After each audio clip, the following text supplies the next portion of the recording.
Fala, gente, tudo bem? Meu nome é Vitor, estou aqui com vocês nessa mais um vídeo dessa série de resolução de questões de concurso. Essas questões são do site Gabarit, são questões de graça, é bom dar uma olhadinha, quem quiser. Se vocês escutarem música no fundo, é meu vizinho, né, que gosta de ouvir música alta. É assim mesmo, não tem muito jeito não, a gente tem que se adaptar a essas questões que às vezes aparece no nosso cotidiano, nem sempre o momento é perfeito. Então tem que se adaptar, né? Estudei muito em trem, né? A gente bota música alta e segue firme. Embora seja complicado, mas a gente bota música alta e segue firme, né? Mas vamos lá. Sem mais delongas, né? Vamos partir para a primeira questão. Então, beleza. Vamos lá. No que se refere ao armazenamento e à conservação de medicamentos, julguem os itens a seguir. Potes plásticos, ampolas e frascos de vidro âmbar são exemplos de embalagens secundárias de produtos farmacêuticos manipulados. Embalagens secundárias. Então vamos lá. Tá aqui. Embalagens secundárias. O que é embalagem secundária e embalagem primária? Você tem um produto farmacêutico. Vamos imaginar que seja um xarope. Então, se você pegar aqui um xarope, a garrafinha que vai, o pote, a garrafinha que vai ao xarope, né? Essa é embalagem primária. A caixa que vai o frasco que tem o xarope é embalagem secundária. Então, nesse caso aqui, não frasco ampola, potes de plástico, ampolas, frascos de vidro âmbar são exemplos de embalagem primárias. Nesse caso aqui, está errado. Show de bola. Questão tranquila, né? Próxima questão. Em um frasco de remédio de 20 ml, há o correspondente a 400 gotas. Se o frasco tivesse 5 ml, quantas gotas haveria? Bom, tranquilo, questão de boa, né? O ml aqui está colocado errado, né? C com letra maiúscula, mas tudo bem. Então vamos lá, regra de 3 simples, né? Você bota aí 20 ml, está para 400, é isso aí, 400 gotas, né? Se você colocar aí 5 ml, X, né? Deixa eu retornar aqui com uma porcaria isso, né?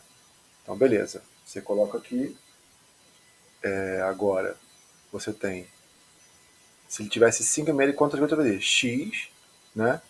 5, tranquilo, questão tranquila, né? 20x igual a 400 vezes 5, né? X vai ser igual a 400 vezes 5 dividido por 20. Cortou, é igual a 40, né? Cortou esse zero aqui. 40 vezes 5 dividido por 2 vai ser igual a 20 vezes 5. É igual a 100. Então, tranquilo. Questãozinha, molezinha, regra de 3 simples. Então, questão letra C, né? Haveriam, se fosse 5 ml, teriam 100 gotas. Beleza, tranquilão. Vamos lá. Considerando que a finalidade do controle de estoque é manter a informação confiável acerca de níveis de movimentação física e financeira de estoques necessários ao atendimento da demanda, evitando-se a superposição de estoques ou desabastecimento do sistema, julgue os itens que se seguem. Show de bola.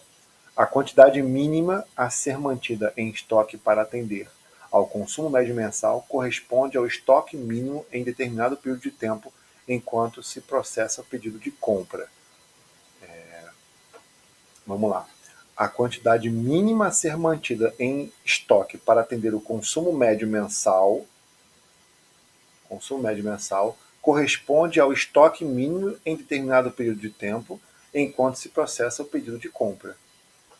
Sim, né? Tá certinho. É isso aí mesmo. Ele precisa. O estoque de ressuprimento é uma coisa e o estoque mínimo é outra coisa. Né? Esses são alguns conceitos que a gente precisa avaliar. A gente precisa ver questão de controle de estoque. Porque tem o consumo médio mensal, o estoque mínimo e o estoque de ressuprimento. Né?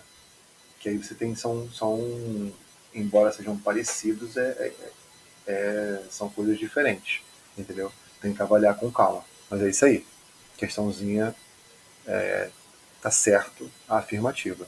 Belezinha. Então, vamos lá para a próxima questão. O processo de purificação da água para uso farmacêutico é baseado na eliminação de impurezas físico-químicas, biológicas e microbianas até se obterem níveis pré-estabelecidos em compêndios oficiais aprovados pelas autoridades sanitárias. Sobre a água purificada, sob tensão e controle, analise as assertivas e assinale a alternativa que aponta as corretas. Show de bola. Então é sobre água purificada, obtenção e controle. Tranquilo, vamos lá, vamos ver as outras alternativas aqui. O controle da contaminação da água para uso farmacêutico é fundamental, uma vez que a água tem grande suscetibilidade para agregar compostos diversos e para sofrer recontaminação mesmo após a etapa de purificação. Sim, perfeito. Tem todo um controle acerca do armazenamento da água, né? Isso aí tem para evitar recontaminação e tudo mais. Isso aqui é muito interessante. Estudem sobre tratamento de água na indústria farmacêutica, é importante. Tá? O controle da quantidade. Perdão. O controle de qualidade microbiológico não é prioridade, pois uma vez purificada não é possível a recontaminação. Vai de encontro a essa aqui. Na verdade, é prioridade. Então, isso aqui esquece. É prioridade, pois uma vez purificada, é possível, né, a recontaminação. Então, na verdade, a questão, o 2 aqui está errado. Então, 1 certo, 2 errado. Os métodos mais comuns e confiáveis para a obtenção de água purificada são a troca iônica, osmose reversa e eutrofização. São métodos muito utilizados. Comuns e confiáveis. Mais comuns e confiáveis. É isso aí. São muito interessantes mesmo. Essa é uma matéria muito interessante. O tratamento de água na indústria farmacêutica é muito importante. Porque ela é um insumo farmacêutico. Então, se você tem uma água contaminada, ela vai estragar o teu medicamento. Né? Ela vai diminuir a qualidade do teu medicamento. Não é bem estragar, ela vai diminuir a qualidade. Pode ser uma contaminação microbiana, uma contaminação química, entendeu? Pode deixar suscetível a algumas outras coisas. Então, é péssimo se você tem uma água não tratada. Por isso que muitas vezes a indústria farmacêutica ela lança a mão do tratamento de uma matriz de tratamento de água na sua própria indústria. Que o cara não vai confiar na água da SEDAI, né? Acho que ninguém confia. Mas a ideia é essa, o cara vai pegar a água, imagina só, você vai fazer um medicamento injetável e você vai usar a água da SEDAI direto. Pô, olha que absurdo, entendeu? É péssimo isso, porque a água é podre. E aí o que você vai ter que fazer? Você tem que pegar aquela água, tratar de novamente, isso é o mais comum, né? O que a indústria, para poder ter confiabilidade na água que você está usando. Porque senão essa água vai estar sempre sob suspeita, né? Isso não é interessante. Beleza. Isso aqui está certo. E uma coisa interessante também é que você não começa tratando a água do método mais caro e mais potente, vamos colocar assim, mais eficiente, como, por exemplo, troca iônica, osmose reversa e eutrofiltração. Esses aqui são últimos no processo. Você começa com a matriz de tratamento de água comum, você bota ali tratamento comum, aí depois depois você vai com destilação. Isso é só um exemplo, não é necessariamente assim que fazem. Você faz o tratamento comum, destilação, aí depois você pode lançar mão de uma troca iônica, osmose reversa. Você vai associar, você sempre vai associar métodos, você nunca vai começar a usar só tratamento ou só destilação. E nem vai pular etapas. Você não pode pular do tratamento comum para a osmose reversa, você vai perder muito dinheiro, porque você vai gastar muito a resina, tanto a resina de troca iônica ou a membrana na osmose reversa. E também você vai gastar energia para poder fazer isso. Então você não pode começar de um de outro. Começar daqui, do primário e ir para o último. Tem que fazer toda a sequência. Entendeu? Então isso aqui está certo. No Brasil, os requisitos de qualidade de água para uso farmacêutico são estabelecidos em normas técnicas de boas práticas de aplicação, famosa BPF, e também farmacopéia brasileira. Sim, está certíssimo. Beleza, então até agora 1, 3 e 4. Vamos lá. 5. O reservatório utilizado para armazenar água deve ser construído de material inerte para que não seja fonte de contaminação de seu conteúdo.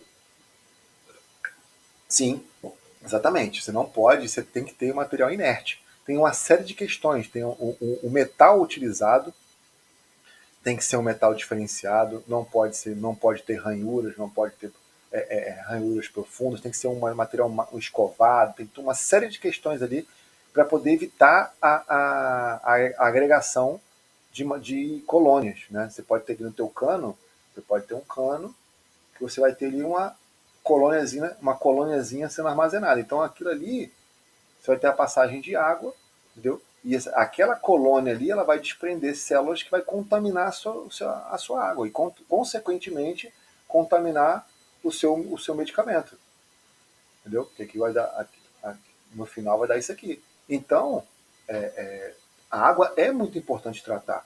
Tem também questão sobre a pressão da água. Você tem que ter uma pressão específica para evitar a agregação nas paredes dos tubos, entendeu? Então o tubo tem que ser soldado de forma diferente, tem toda uma série de questões disso. Por isso que é importante ler sobre o tratamento de água. Isso é muito importante, leiam sobre isso, que é uma matéria que, assim, talvez não caia questão de prova sobre tratamento de água, dependendo de onde você fizer a prova.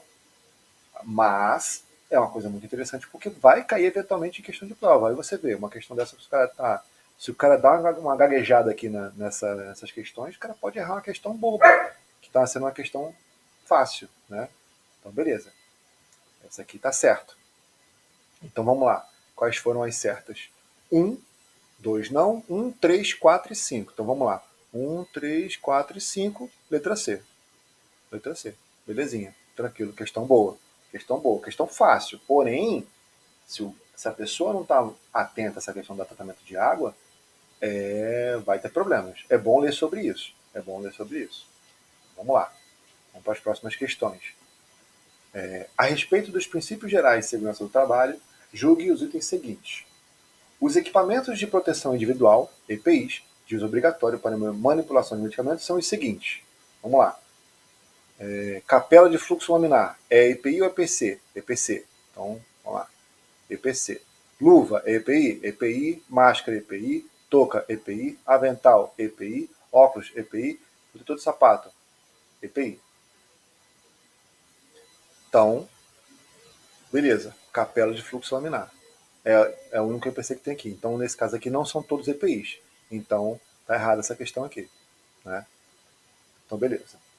Tem que pensar bem, né? Porque, assim, você pode chegar e falar, cara, a capela vai ser um EPI, porque vai proteger a pessoa que está manipulando. Sim, mas tem que pensar assim, se a capela vaza, tá ali a capela, tá o ar circulando lá dentro. Se esse ar vaza, aí tem um cidadão aqui, né, manipulando. Aí se tem uma outra pessoa fazendo uma pesagem qualquer no laboratório, pode se contaminar com o ar oriundo da capela, entendeu? Então não é só para o cara que está manipulando, mas também para o outro coleguinha que está ali. Então é coletivo, EPC. Tá? Vamos lá, próxima questão. No que se refere à dispensação de medicamentos, analise os itens a seguir, ao final assinar a alternativa correta. Beleza, correta. Um medicamento de referência não pode ser intercambiado pelo genérico. Interessante. Referência não pode ser intercambiado pelo genérico. Não, porque se o prescritor se o prescritor. Tá certo não, falei errado. Tá errado isso. Ele pode ser intercambiado. Então, assim, tá errado aqui. Pode ser intercambiado pelo genérico. Né? Pode ser intercambiado. Porque tem uma série de questões que eu não vou entrar em detalhes, porque são muitas questões. Então, leiam sobre a questão de medicamento genérico, similar e de referência. Ah, uma questão muito fácil, sei tudo. Cara, tem que ler, porque tem coisas que são peculiares do genérico, peculiares do similar e peculiares de referência. Então, você precisa ter isso em mente. Na prática, muitas vezes, é muito simples isso aí. O que é genérico, o que é similar, o que é referência, tal. Na prática, é realmente muito tranquilo. Porém, quando você fala de lei sobre isso, do que pode ser intercambiado e o que não pode, o que é e o que não é, você precisa ler, entendeu? Então, nesse caso aqui, realmente está errado. Isso aqui pode, então a questão está errada. Um medicamento similar, quando prescrito, poderá ser substituído pelo medicamento de referência ou genérico se o paciente concordar. Não pode. Não pode. Entendeu? Não pode. Não pode. Então, nesse caso aqui, também está errado. Beleza. Seria só pelo genérico. Um medicamento controlado pode ser dispensado em drogaria localizada em São... Quer dizer, vamos lá. Um medicamento de referência, quando ele está indicado, ele, como o medicamento genérico é igual de referência, né? Então, os mesmos componentes, aí você pode intercambiar. Mas o similar, ele não é idêntico ao genérico, entendeu? Então, você não poderia intercambiar, entendeu? Não poderia intercambiar. Você pode intercambiar pelo genérico, mas é diferente, sabendo que é diferente. Também vai dar aceitação do próprio paciente, entendeu? Vamos lá. Um medicamento controlado pode ser dispensado em drogaria localizada em São Paulo com receita prescrita em outra unidade federativa? Sim, pode. Toda unidade federativa. Todos os estados da federação. Então, beleza. Então, nesse caso aqui, errado, certo. 1, 2, não é, não é. Não é, não é. Todos também não são. É letra C. Show de bola. Questão letra C. Questão tranquila. Tranquila. Questãozinha capciosa. Dá para errar essa questão aqui. Então tem que ter calma. Tem que tentar ler com calma para poder avaliar com calma. Entendeu? Tem que ler com calma mesmo. Realmente dá para errar. Então leiam sobre essa questão de genérico, similar e de referência, tá? É isso aí. Vamos lá, próxima questão. A respeito dos princípios gerais de segurança do trabalho, julgue os itens seguintes. Nas salas de pesagem e manipulação de medicamentos é proibido conversar, comer, beber, fumar, mascar, manter plantas, alimentos, bebidas, medicamentos e outros objetos pessoais. Sim, tá tranquila essa questão aqui. Letra C. Letra C não. C de certo, né? É isso aí. Aí alguém pode pensar que, medicamentos. Mas eu não estou manipulando medicamentos, então eu não posso ter medicamento? Tá, mas eu acho que o que ele quis dizer aqui é medicamento de uso pessoal. Então, sei lá, você tem um medicamento qualquer uma cartelinha na sua bolsa, no seu bolso, tal, para você, uso pessoal. Não pode ter, porque você pode contaminar o medicamento que está sendo manipulado. Entendeu? Então, vamos imaginar, você está usando um medicamento, sei lá, um captopril da vida, e está manipulando um anti-inflamatório. Entendeu? Vamos imaginar que não haja nenhum tipo de reação química nenhuma. Você vai contaminar e o paciente pode ter um problema, né, por causa do captopril, que está contaminando o medicamento anti-inflamatório. Entendeu? Isso pode existir. Né? Vamos lá, próxima questão. A respeito dos princípios gerais de segurança do trabalho, julgue os itens seguintes. Em área de passagem e salas de manipulação não é permitido o uso de cosméticos, joias ou objetos de adorno de uso pessoal. Então, beleza. Cosméticos, joias, quaisquer objetos de adorno de uso pessoal. Perfeito. Cosmético não preciso explicar, é a mesma da questão anterior. Pode ter contaminação aqui. Joias, quaisquer outros objetos de uso pessoal, você pode carrear sujidade. Então, essa questão aqui, vamos lá, não é permitido usar assim, tá certo. É isso aí, letra C. Quer dizer, cismei com isso. É C de certo, né? Tá certo a afirmativa. Porque com esses objetos de uso pessoal, joia e tudo mais, relógio, cordão, você pode carregar a sujidade. Você vai da rua, né? O seu brinco, por exemplo, brinco ou relógio, né? Mais comum para homens, né? E brinco mais comum para mulheres. Você pode ter ali carregar uma sujeira, e isso pode ter contaminação. É isso aí, tem que tomar cuidado, tá? Tranquilinho, questão boa, mas tranquila. Trata-se de um material utilizado para medir e transferir pequenos volumes de líquidos para não ser aquecido. Pequenos volumes de líquidos e não pode ser aquecido por ser vidraria de grande precisão e volume. Então, beleza, já tem que saber que parada é essa aqui. Podem ser classificados em graduados e volumétricos. A descrição acima refere-se ao... tranquilo. Então, vamos lá. Vidraria de grande precisão de volume, graduado ou volumétrico. Vamos lá. Grande precisão de volume aqui. Caixa grega, errou de longe. Becker, de longe. Kitasato, nada a ver. Teia centrífuga, também não. Pipeta, tá aqui, pipeta. É o único grande volume que tem aqui. Você pode ter pipeta graduada, pipeta volumétrica, e de fato não pode aquecer. Nenhuma vidraria de precisão você pode aquecer. Nenhuma vidraria de precisão. Então tem que tomar cuidado com isso. Nenhuma vidraria de precisão pode ser aquecida. Tá? Então, beleza, questãozinha fácil. Questão de laboratório, mais fácil. Partir para a próxima questão. Vamos lá. Suspensão é a forma farmacêutica líquida que contém partículas sólidas dispersas em um veículo líquido no qual as partículas não são solúveis. As alternativas abaixo apresentam tipos de suspensão. Assinale a alternativa que está incorreta. Então vamos lá. Tipos de suspensão. Ele já diz o que é suspensão. Você tem que identificar o tipo de suspensão e dizer qual é que está incorreta. Então vamos lá. Suspensão pasta. Pô, para dessa aqui. É isso aqui. É incorreto. Vamos ver as outras. Suspensão de vibração prolongada. É possível. Suspensão gotas. Tem. Suspensão injetável. Beleza. Suspensão spray. Também existe. Então, todos esses aqui estão certos. O único errado, suspensão em pasta. Isso não faz muito sentido. Né? A pasta também é um semissólido. Né? Então, não tivesse um veículo líquido. Né? Tranquilo. Então, beleza. Suave. Dá para matar isso aqui fácil. Vamos lá. Próxima questão. Em uma farmácia de manipulação, ao se incorporar um fármaco a uma formulação de shampoo que já estava preparada, foi observada a formação de um precipitado insolúvel. Então vamos lá. Formou um precipitado insolúvel. A respeito dessa situação, julgo os seguintes itens.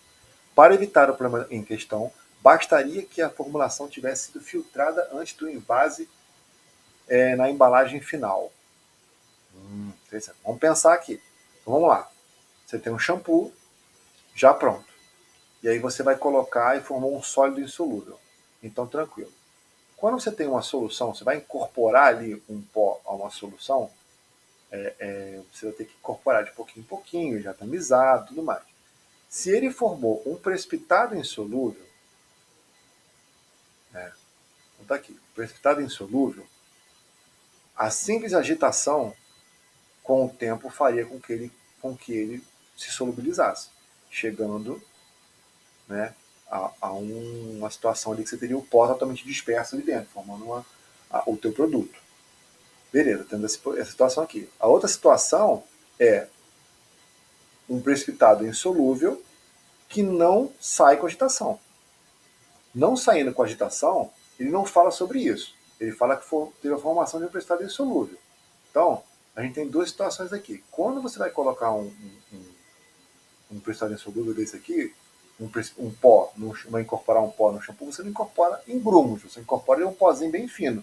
Se o pó fino, se fosse em questão de grumos, algum erro um erro farmacotécnico, a questão ia informar. A questão só informou o quê? Ao se incorporar um fármaco na formulação de shampoo que já está preparada, foi observada a formulação de um precipitado insolúvel. Então você pode ter ali uma questão de solubilidade ou uma reação química com alguns componentes do shampoo, entendeu?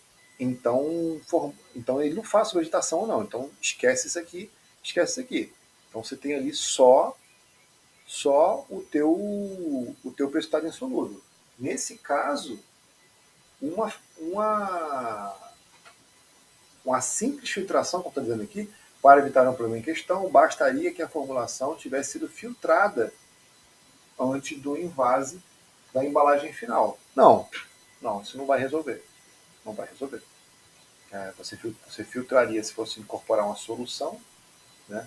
E na hora do invase. Não vai resolver. Você também nem filtra shampoo. Mas tudo bem.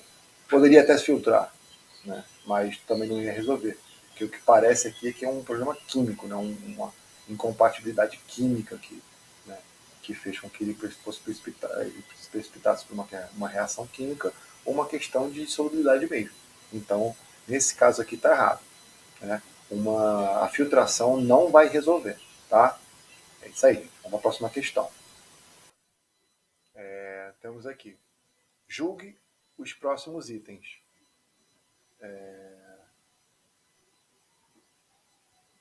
Relativos ao. Perdão. Julgue os próximos itens relativos ao controle físico-químico em farmácia e manipulação. A capela de fluxo laminar deve ser limpa e desinfetada antes e depois de cada sessão de manipulação de quimioterápicos injetáveis. Sim, perfeito, tá certíssimo isso aqui. Tem que ser limpa antes e depois de qualquer tipo de manipulação. Qualquer tipo de manipulação. Entendeu? Então, beleza, quimioterápicos injetáveis, né? E também a questão do quimioterápico. Não é que o quimioterápico injetável vai ser um medicamento antineoplásico. Não é. Quimioterápico é qualquer medicamento usado como tratamento químico, né? É uma quimioterapia, né? É um produto químico que é usado como quimioterapia, para terapia. Então torna-se um quimioterápico. Uma dipirona é um quimioterápico, um captopril é um quimioterápico, uma fila, balafila, uma amidarona, todos eles são quimioterápicos. Mas nem todo quimioterápico é um antineoplásico, entendeu? A gente erra muito nisso, essa definição. Mas é interessante ver isso. Já vi isso em questão de prova, né? É difícil, mas cai às vezes, tá? Então, beleza. Questãozinha tranquila. Vamos para a próxima questão. Que nome se dá aos medicamentos que contêm o mesmo fármaco? Vamos lá, vou marcar aqui. Mesmo fármaco, ou seja, mesmo sal ou éster da mesma molécula terapêutica ativa, da mesma forma farmacêutica. Rapaz, interessante. Então, é o mesmo fármaco, da mesma e mesma forma farmacêutica. Então, beleza, vamos lá. Equivalentes terapêuticos. É isso aqui. Isso aí é a definição de equivalente terapêutico. Vamos ver os próximos. Fármacos similares? Não, não é. Medicamento genérico? Não. Similares? Intransponíveis? Isso aí foi ótimo. Não. Medicamentos siameses? Isso aqui errou de longe. Também não é. É equivalente farmacêutico. É o mesmo fármaco, mesmo sal ou éster. Você não precisa saber o que é um sal ou éster, éter, a amina, a cetona, não interessa a função química. Isso aqui é menos importante. Mas sabendo que é o mesmo sal ou éster da mesma molécula terapeuticamente ativa, a mesma forma farmacêutica. É isso aí, equivalente farmacêutico. Né? Tranquilo, questãozinha boa, tranquila. Isso que eu falo com vocês. A parte de ler sobre genérico, similar e de referência é muito importante. Leiam sobre isso. É importante. Próxima questão. Vamos lá. No que se refere à prescrição e dispensação de medicamento genérico, a análise de a seguir e ao final assinale a alternativa correta. Show. Nos serviços privados de saúde, a prescrição ficará a critério do profissional responsável, podendo ser realizado sob o nome genérico ou comercial. Não. Na verdade, tem que colocar na DCB, né? Denominação comum brasileira, ou DCI, que é internacional. Né? Então isso aqui está errado. Beleza. Não importa se é serviço privado ou não. Deveria ser público e privado, mas tudo bem. Vamos lá. Será permitida ao profissional farmacêutico a substituição do medicamento prescrito pelo medicamento genérico correspondente, salvo restrições pelo profissional prescritor. Não, não, não. Ignore isso aqui. Isso aqui não tem nada a ver com a situação. Ignore esse pessoal aqui. Então, é 2. 2 está errado também. Né? É isso aí. Não tem nada a ver. Prescritor é prescritor, farmacêutico é farmacêutico. Né? Tranquilo. Vamos lá. Nos casos de prescrição com nome genérico, somente será permitida a dispensação do medicamento similar ou do genérico correspondente. Sim, tá certo. Tá certo. O cara prescreve nome genérico, é similar ao genérico. Certinho. Isso aí. Apenas a alternativa 3 está certa aqui. 1 e 2 está errado, 3 está certo. Vamos lá. 1 está errado, 2 está errado, apenas 3, 1 e 2, nem 1 e 2. Então é isso aí. Letra C. Apenas o 3 é verdadeiro. Né? Partir para a próxima. Assinale a alternativa que indica o conceito que representa a faixa entre a dose mínima eficaz e máxima eficaz de concentração de um fármaco. Rapaz, máxima eficaz. Vamos lá. Vamos lá. Então, qual é a faixa entre a dose mínima eficaz e a máxima eficaz de concentração de um fármaco? Curva terapêutica? Não. Oportunidade de absorção? Muito menos. Janela terapêutica? É a letra C. Vamos ver as próximas. Janela de inserção? Muito menos. Oportunidade terapêutica? Também não. Então, tranquilo. Vamos lá. Como é que se dá isso, né?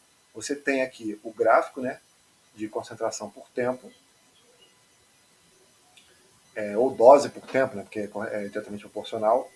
Você tem ali, você sabe quanto vai sair, quanto vai entrar na corrente sanguínea, vai estar biodisponível. Então, beleza. Vamos lá. O medicamento via oral, né? Você tem ali, o gráfico tá uma porcaria, mas é isso aí. Concentração zero no tempo zero, né? 0, 0. Aí ele vai subindo, você deu ali, ele sobe e tal, chega na concentração máxima, começa a cair e tal. Esse é mais ou menos o perfil de um medicamento colocado por via oral sem liberação prolongada. Então aqui você tem a Cmax, beleza. Então digamos que essa aqui seja a concentração mínima, eficaz ou efetiva. O termo mais utilizado é efetiva. E essa aqui vamos lá, aqui, concentração, como é que ele bota? Concentração, dose máxima eficaz. Dose máxima eficaz. Esse termo, dose máxima eficaz, não se usa. Está errado. É concentração mínima tóxica.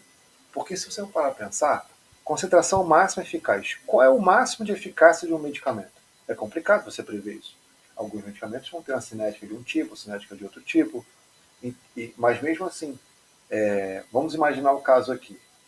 Você aplica uma dose de morfina além da dose da concentração mínima efetiva. Beleza. E aí você bota uma dose muito alta. Então, tranquilo. Com essa dose muito alta, você vai ter a ação do medicamento. E aí, a ação do medicamento, digamos que na dose que você botou uma dose cavalar, né? Vamos lá, você botou uma dose aí de, vamos botar assim, 1 grama de morfina.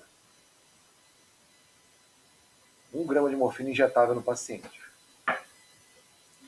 Considerando que o paciente não usa regularmente, tal, é a primeira vez na vida desse paciente, porque a gente vai ter outro fenômeno ali que eu posso dar detalhes depois. Mas vamos imaginar 1 grama de morfina para um paciente que nunca tomou morfina na vida.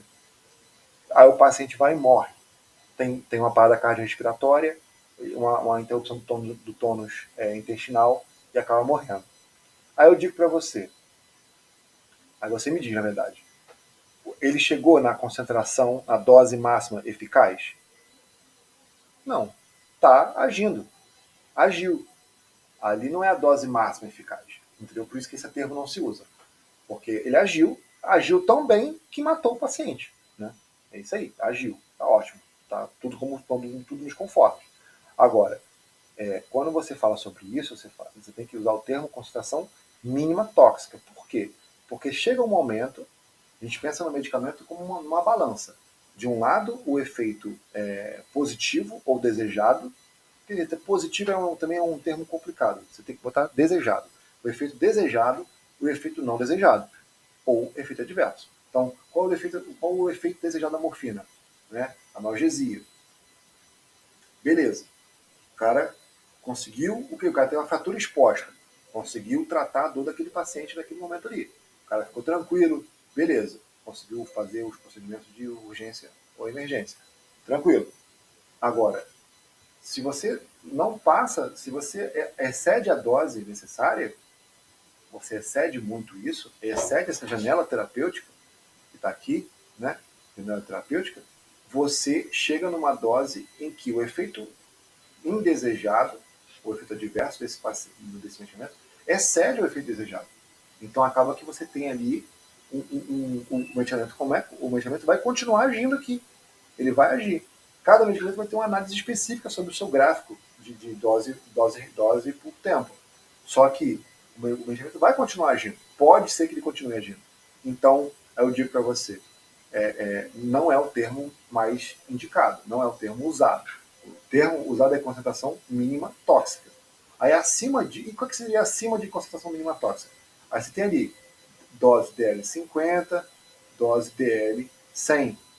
Porque são doses em que você consegue matar 50% da população do seu estudo. DL 50 e o outro DL 100. Então o desfecho nesses casos é morte. Entendeu? Então, nesse caso aqui, 50% da população do estudo e aqui 100%. Então, por isso que esse termo não se usa. Se conseguir me fazer entender, mas é isso. É só você pensar. Um outro exemplo, por exemplo, é a dipirona. Um paracetamol, pronto, paracetamol. Você toma ali o paracetamol. O efeito desejado dele, a analgesia, a questão da febre e tudo mais, tranquilo, beleza, vai agir. Conhecimento muito conhecido, tal. Mas se você excede a dose, o que vai acontecer? Você vai ter o acúmulo de um componente oriundo da biotransformação do paracetamol que vai afetar o seu fígado. Então, quando você exceder muito isso, tomando por muito tempo e excedendo essa dose, tomando doses muito altas e por muito tempo, você vai ter isso mais rápido. Você vai ter esse problema mais rápido. E aí o teu efeito maléfico se sobrepõe ao benéfico. Então, você não vai conseguir alcançar o que você quer. Por isso que o termo usado não é esse, é concentração mínima tóxica, e não máxima eficaz. Não existe isso, máxima eficaz. Qual é o máximo de um medicamento? Entendeu? Morte. Né? Pode ser alguns medicamentos de morte. Outros, interrupção total de uma função. Você pega um anticoagulante. Na dose correta, ele é ótimo, vai evitar a coagulação sanguínea, mas numa dose errada, ele pode matar o paciente. Entendeu? Ele pode matar o cara, sangrar o cara até morrer. E aí, ele atingiu a dose máxima eficaz? Não. Ou sim. Né? Depende muito da dose. Por isso que não é utilizado esse termo. É concentração mínima tóxica. Então, é necessário ver esses conceitos, gente, porque isso aqui cai muito em prova. Tudo bem que cai muito mais para farmacêutico, mas isso aqui é uma questão de técnica de farmácia. E caiu. Está muito tranquilo, mas vai que eles complicam a questão, né? Tem que estar atento a isso aí, tá bom, gente? Nesse caso é isso aí. Obrigado por ter assistido. Não esqueça de curtir e compartilhar, tá? E fique atento aí que vai ter mais vídeos nessa série. Falou, gente. Abraço.